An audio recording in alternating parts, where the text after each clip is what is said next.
Welcome to the Gourds and Pomegranates podcast, talking common sense for church communications. Here's Hannah and Joe. So I once went to a church, and I'm not going to say what church it was, but had a bit of an experience when it came to taking communion. I went up the front, which was quite an alien thing for me. Like, I'd never really been in a church where that was the done thing before. It was always served to us in our seats. So once I'd kind of realised that was what happened, because that was what other people were doing, it wasn't announced, went up there and then kind of had to assess the lay of the land, just like, oh, okay, right, so we got to take the bread. Okay, put that in my mouth. And then after that, you would take the wine. However, before I got as far as the wine, the bread was like the hardest thing you've ever seen. It was more of a wafer. To this day, I don't really know what it was. And I was struggling to even break it with my hands to get like a mouth-sized amount. So by the time I put it in my mouth and trying to chew it, I'm like, I needed the wine because I needed to try and soften it down somehow. I'm then standing at the front with my mouth full of this bread. I can't swallow it. So I sort of, walked back to my seat, holding it in my mouth, tried to chew it. At this point, Naomi was looking at me like, what's going on? And I eventually had to like find a tissue in my pocket and spit it out. And, it's not the worst thing in the world, but it wasn't a pleasant experience either.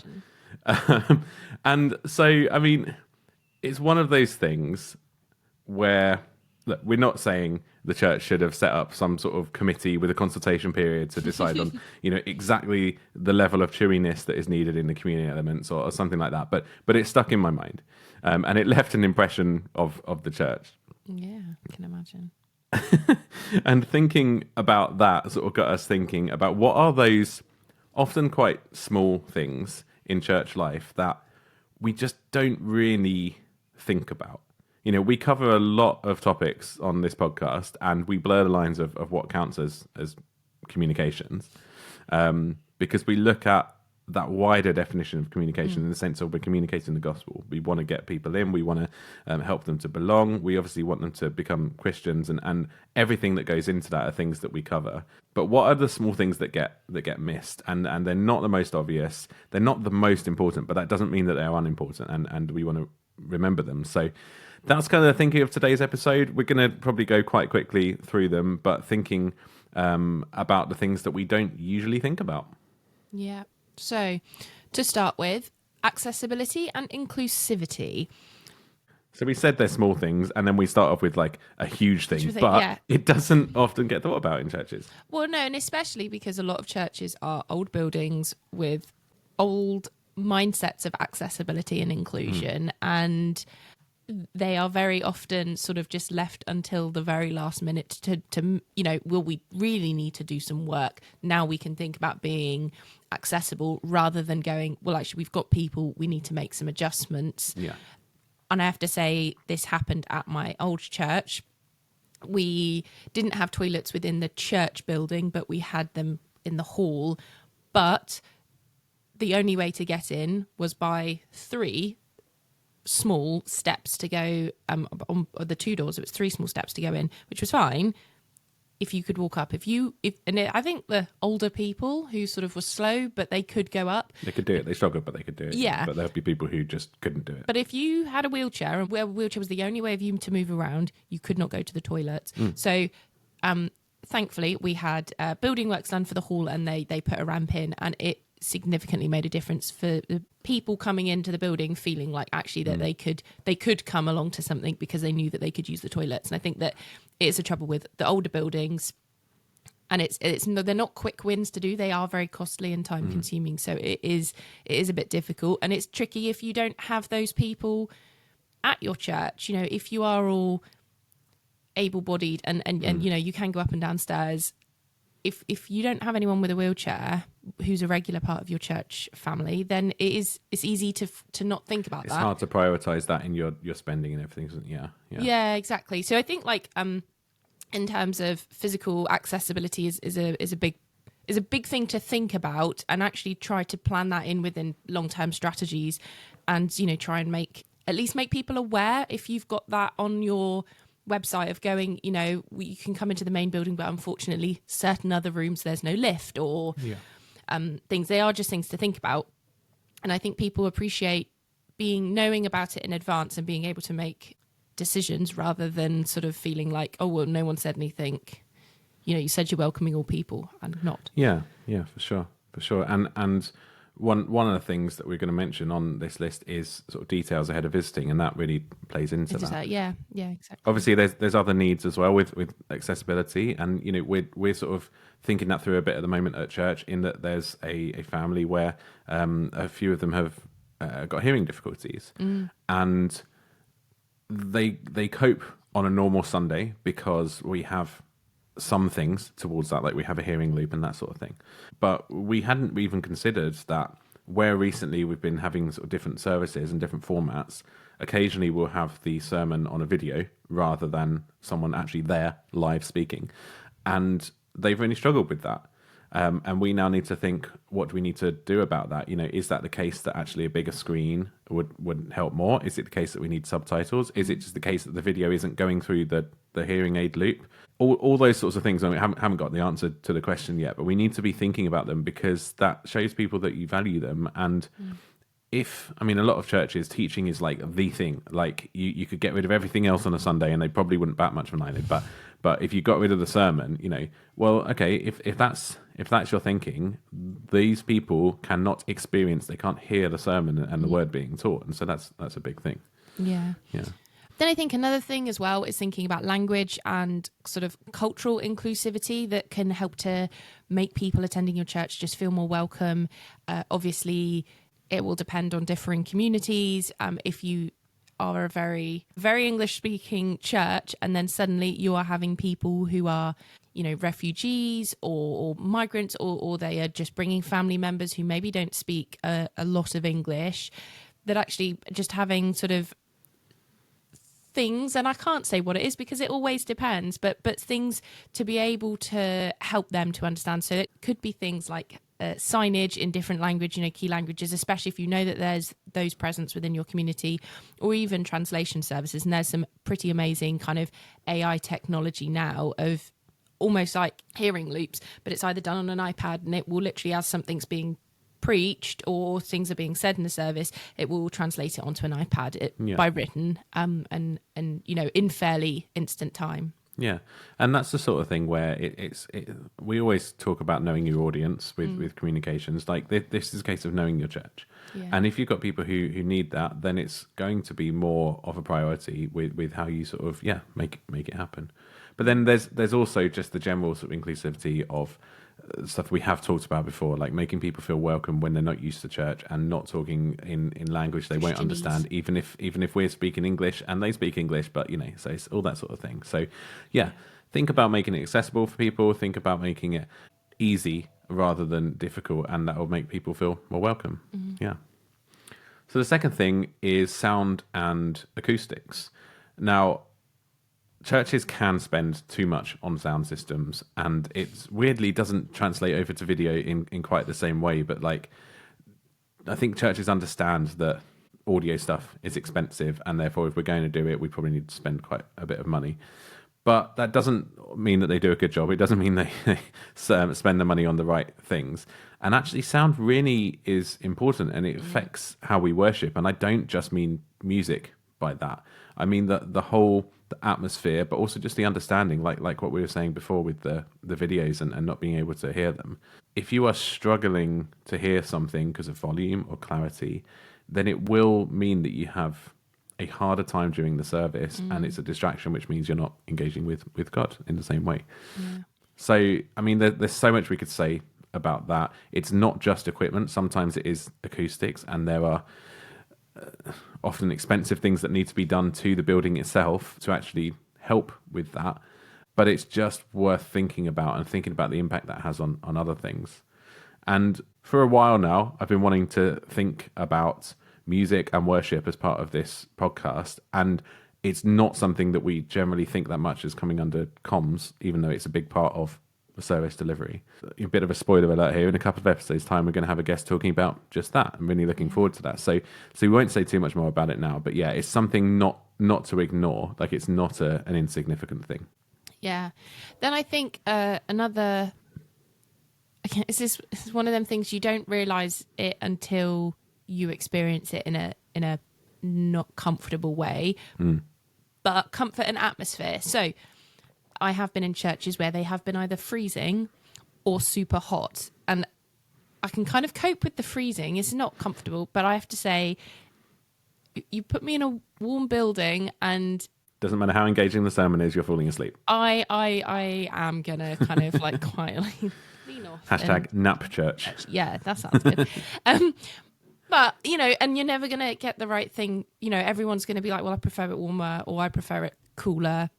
But they are just things of not having it to the extremes. Or, you know, as traditional as pews are, if you're having an hour and a half, 2 hour service, like, are they the most comfortable without cushions? I mean, like in previous churches, I know people would take their own cushions in, or even thinking of, again, that disability or comfort for people with, you know, sitting if they haven't got arms. I know a lot of like older people at my parents' coffee morning, they prefer the chairs with arms for if they're sitting for a long time, just because it can support them better. Yeah. And then even things like visual aesthetics of a worship space, of just sort of like, does it bring you into that right atmosphere? So like if there's just loads of boxes, or if it's too bright or too dark, like actually people can't engage with it so well. If you've got 2 musicians, but you're still set up for like 10 musicians from your music group last week, that's potentially a distraction. Okay, you don't want to add more work just for the sake of it, but if it looks really messy and if people are falling over, you know, you've got to be aware of these things. And it goes for things which I think a lot of churches would be slightly less comfortable with, because it's just seen as a little bit woo-woo or a little bit out there, but like the lighting.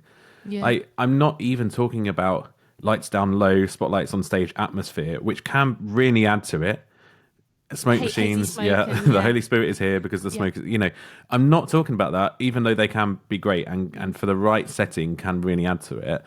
Just, is the church light enough? Like, or is it that the pulpit, the stage, the lectern, whatever, it's just really dark and you're struggling to see? You got to consider it. Like, maybe you just need some natural light in there. And I know that's not an easy problem to fix if you haven't got natural light, but sometimes it's just that the blinds are down over the windows. You know, even things, and like we're going really out there now, it would, like the smell of the church, like it can be a distraction. Like maybe it needs a nicer smell to cover it up. Maybe you need to investigate the source of the smell. Don't go too deeply into that one. But like, again, if it's something which puts people off, and maybe it's that thing of because you've been there for 50 years and you just don't notice it anymore. It's kind of just the smell of the church and just is what it is. But like, bring your friend with you. Like we've always said this, like sit next to your friend in church who is not a usual churchgoer, and you will notice every little thing that is a potential distraction about that service. Like you will notice it. Yeah. And it's not even that it has to be like some major thought through thing, but this is a random tip I saw once of like, I always quite like, especially in the more traditional churches where there is a lot of wooden stuff, it's just like smelling polish. Like for me, that was quite, and I know it's obviously some people don't like that smell, but actually just making sure that like there's not that you've like wafted the air with polish, but just sort of like something that goes, you know, we're clean, we're comforting. It's not as if it's, or even the smell of coffee. Like actually people do recognize that in a kind of comforting way, that it's just sort of like, oh, that's cool. It's not sort of older musky smell. Yeah. And again, it's not about like selling your soul to make these things happen. Like this isn't a case of people will be converted because of the quality of the biscuits. We live in hope. Miracles can happen. People might not come back because of these things. Yeah. And if we can remove that barrier and that distraction, then surely that has to be a good thing in our gospel work. We've talked before about the little things, like, I mean, it's not a little thing, making sure it's clean, but like the type of soap, whether you spend 20p on soap or like a pound can send a message. So yeah, it's all just considering it as part of that. So we sort of teased about sharing details ahead of the visit. And this is a big thing, I think, for, you know, when I'm working with churches creating websites. Set the expectations for people. What are they walking into? Part of that is with the the sort of the visual cues that you give. So your logo can send a message, the type of photos that you have on the website. That helps people to know what to expect, but like actually tell them. So if there's no parking, yeah, that sucks. But tell people, because if they turn up, they just put your church into the sat nav, turn up outside, and then have nowhere to park, and maybe they were running slightly late anyway, then they might not even make it into the service by the time they've found a parking space, or they've just given up. So yeah, tell people about the parking. If you are like more of a formal church, then tell people that, so that they don't feel out of place if they're coming in a t-shirt and jeans. Or likewise, they might feel out of place if they're dressing too smart. So if you kind of own these things, and that again might take a bit of an awareness and bringing someone in so that you can see that for yourself and get that perspective, but own it and actually communicate it to people. Tell them what's going to happen in the service. Don't assume that people know, even if for some people who have been in church all their lives, it might be a bit stating the obvious. It's not a bad thing to restate it and help people to be clued up about what they're coming into. Yeah.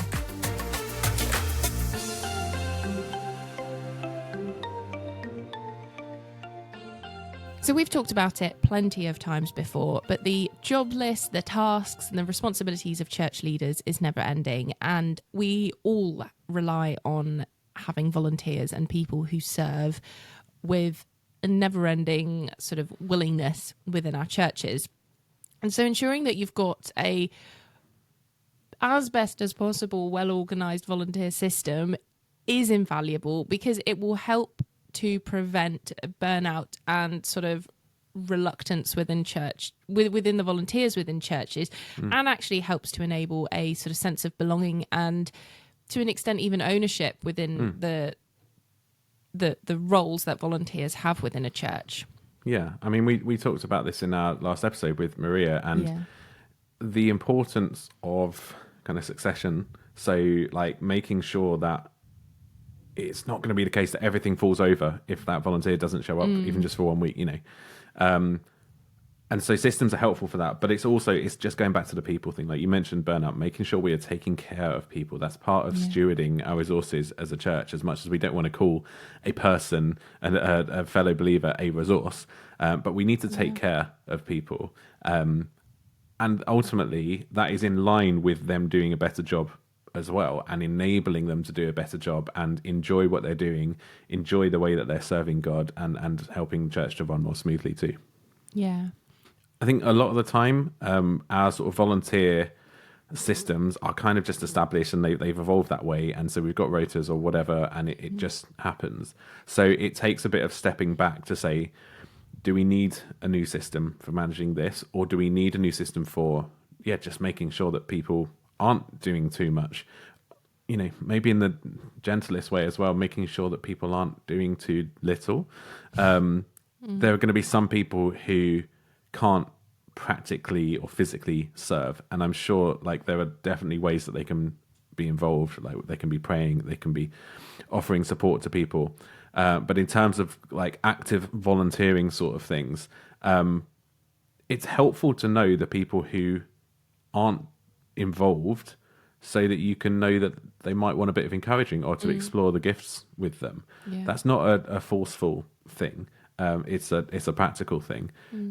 But equally, and probably more often the case, is the people who are just doing too much, and you need to help them to put some things down.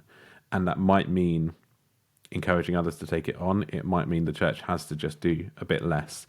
It's never an easy balance. Like there's no easy way around it. But if people are doing things out of obligation and they don't feel that they can say no to things, then ultimately it's going to crash at some point. Yeah. And then it's never really a nice thing to think about preparing for a disaster or a crisis, but having a sort of crisis communications plan and just preparing for those potential emergencies that might happen, it saves the stress in the moment of something happening. And it may be a natural, I'll say a natural disaster, but it may be something that was outside of anyone's control, or it could be something that's happened internally. But ensuring that everyone knows, both within the team, knows how to communicate, but also if it's just about communicating within the church family and wider to your community beyond sort of the church family, at least making sure that you're keeping people informed is better than avoiding it because you're unprepared.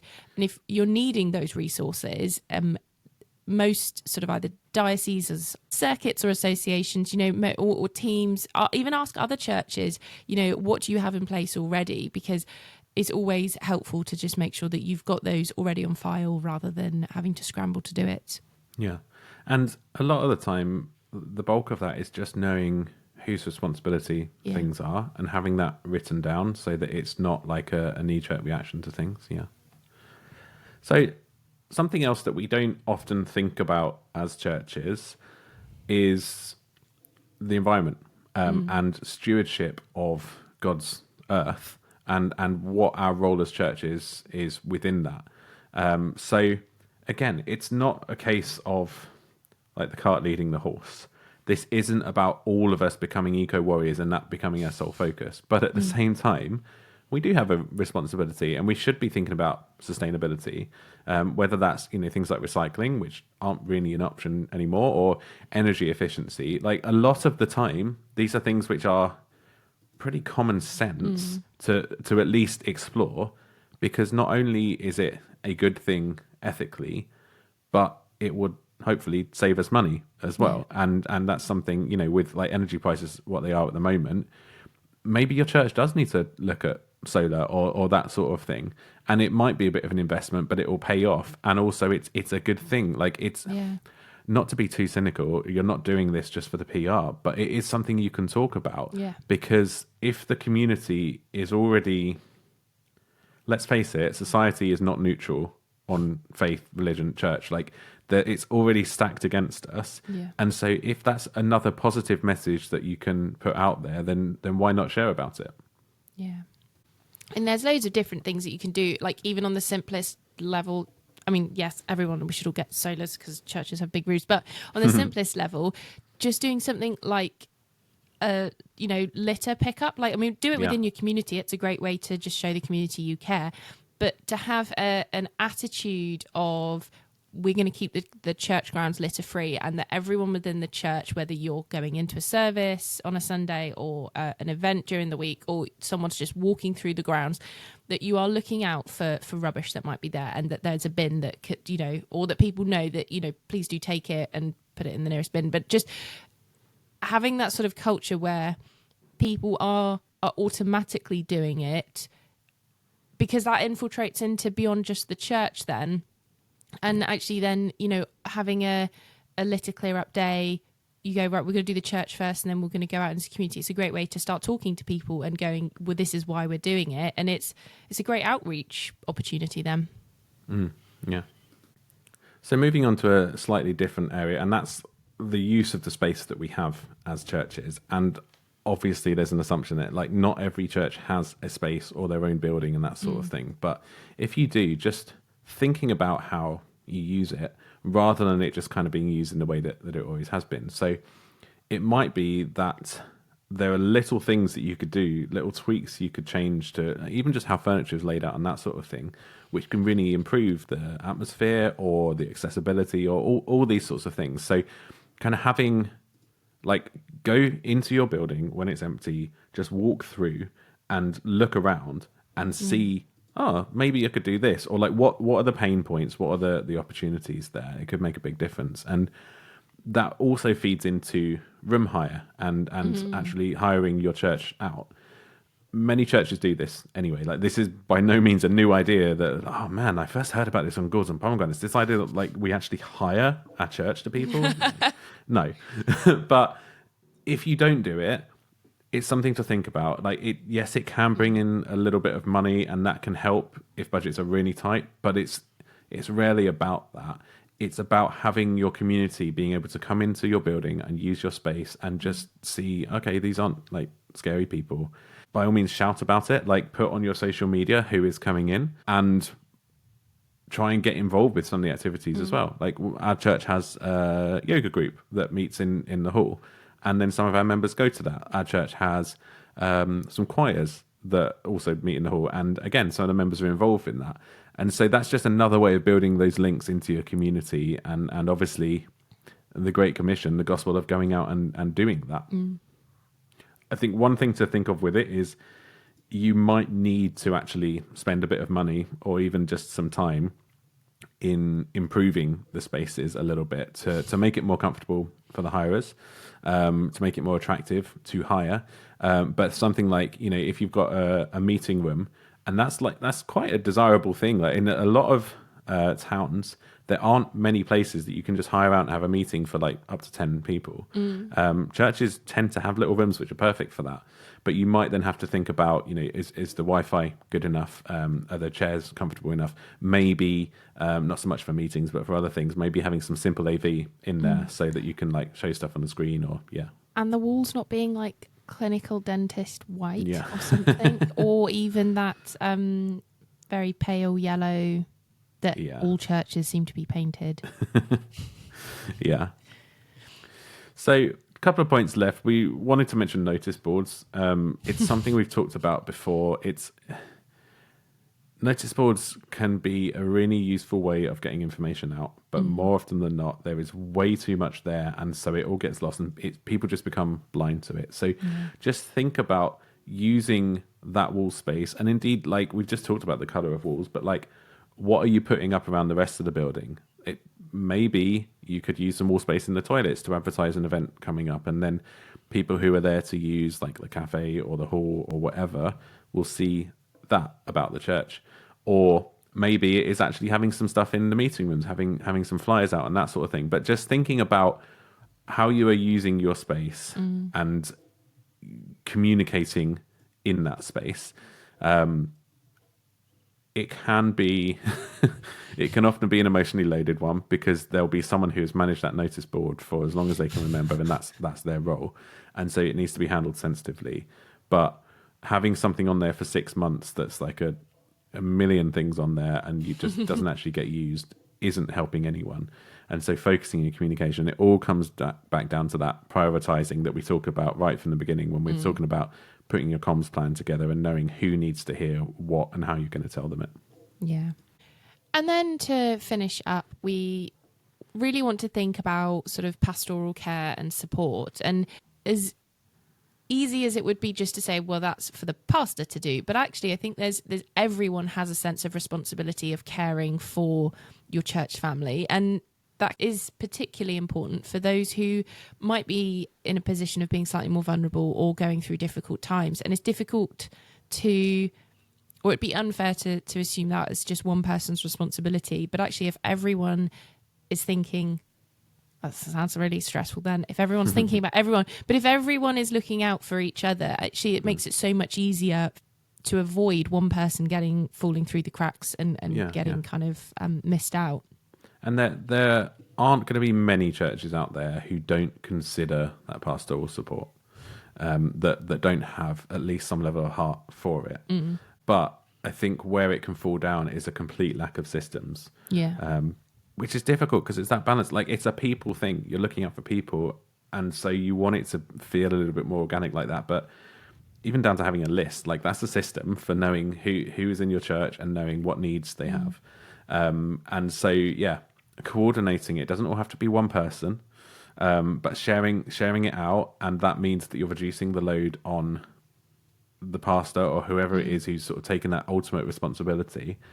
But in order to do that, again, you need a bit of a system. So something like Church Suite as a church management system, or Ecclesia, like they have the database there. You can have notes on them which are private to the leaders or the people who have been given access to that pastoral and that sensitive, information.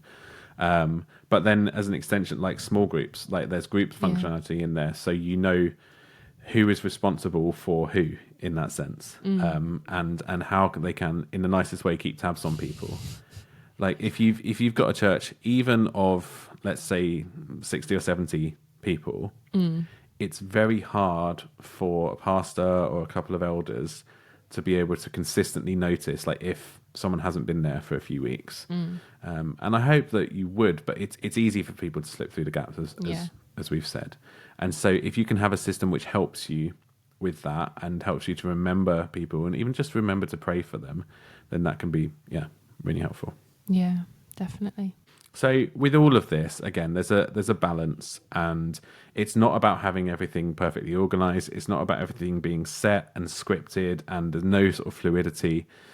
But there is a sense of wanting to be prepared and wanting to, just through having that perspective and giving that a bit of time, just thinking about all the different areas of church life. And there's probably loads of things which we've missed out today, but you will know that better. Like, every church is different. So just spend the time thinking about the things that you don't often think about. And we've mentioned throughout this the importance of culture, that doesn't just happen. So even if that's about your litter or just like dusting and keeping the church clean, it takes a little bit of intentionality to make it part of a culture to the point where it does become effortless and it just happens. Try and identify those areas, and we'd love to hear if you've got any ideas for that or anything that we've missed that we should cover in a future episode. And thinking about culture and community and the connection with that within our church lives, we are very excited to have a special guest next week who will be talking about just that. So come back next week and hear more. Gourds and Pomegranates is brought to you by Joe Gallant and Hannah Fleming Hill. You can find episode transcripts and contact the show via gppodcast.uk.